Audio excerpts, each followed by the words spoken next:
What up, fellow cursed lycanthropes? I am here to talk about a gay werewolf movie today, aka Cursed. So this movie has like semi-murder mystery vibes. I spend the whole movie trying to figure out who the werewolf is, which is why you see this freaky murder mood board behind me. Now I'm going to go through all these characters over here in order of appearance, so chronologically. We meet Brooke, who is Beau's girlfriend, who I will talk about later, and she is also Jimmy's straight crush, so keep that in mind.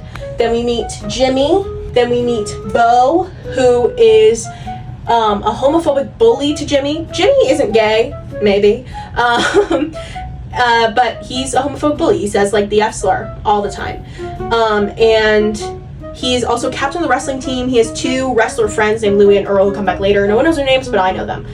And then we meet Ellie, who is Jimmy's sister, her boyfriend Jake, and then we meet Joni over here, who is Scott Baio's publicist. Then we have two celebrity appearances from Scott Baio, of course, and Lance Bass, for some reason.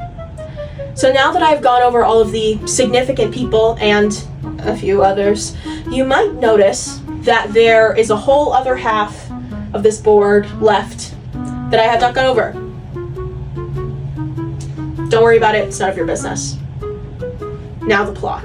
After a car accident leaves the siblings rattled and bitten by a mysterious creature, Jimmy goes hunting for answers. He discerns that a werewolf bite could be the only answer for their symptoms. The mark of the beast, unnatural sexual allure, super strength, and heightened senses, for example. All of these symptoms lead to changes throughout their daily lives.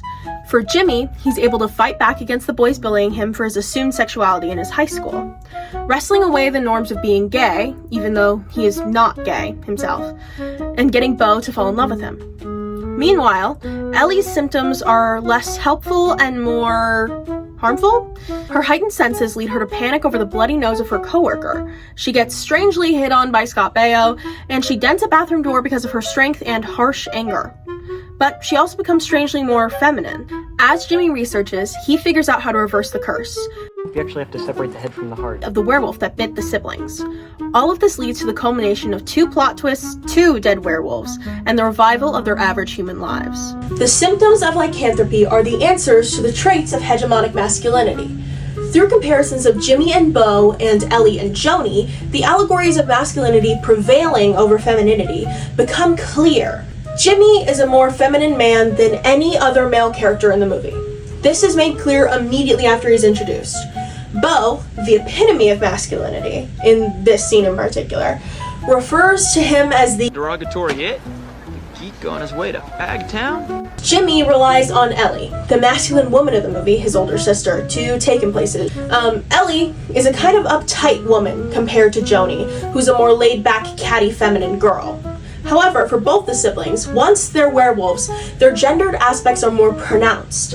Jimmy beats Beau in a fight and befriends him. Ellie nearly beats Joni in a fight, but has to rely on the male police officers to finish the job. However, lycanthropy has long been linked with aggression. That is where the increased strength comes in. They dominate in a fight when masculinized, like Jimmy and unlike Ellie. The mark of the beast is a way of identifying werewolves, like we see Ellie do with Jake. But it is completely unknown to outsiders, proving that being a lycanthrope is something to hide. This can lead to emotional suppression. Jake hides his lycanthropy from the women he sleeps with, and that's a lot of women. I think it's implied it's literally every woman in LA. And that goes into the unnatural sexual allure that werewolves have, which falls into the ideal of hegemonic masculinity and the overt interest in the opposite gender. Although, if you recall, I previously said that I think this movie is a gay werewolf movie, which implies interest in the same gender. That is where Beau comes in and kind of throws a wrench in the whole masculine messaging of the movie. Beau was originally framed as a macho, ultra-masculine man, but that changes once he Homo stain. Now, him and Jimmy switch places. Now he is feminine. He is now placed in the same category as the women of the movie, the women who lose and die continuously. While Lycanthropy is inherently queer and masculine in Cursed. It is also feminine and straight. Masculinity trumps femininity every time, and the rules of lycanthropy in Cursed prove that message. Wait, I got my own shit to take care of, so, best of luck. Yay, go gay, and I'll see ya.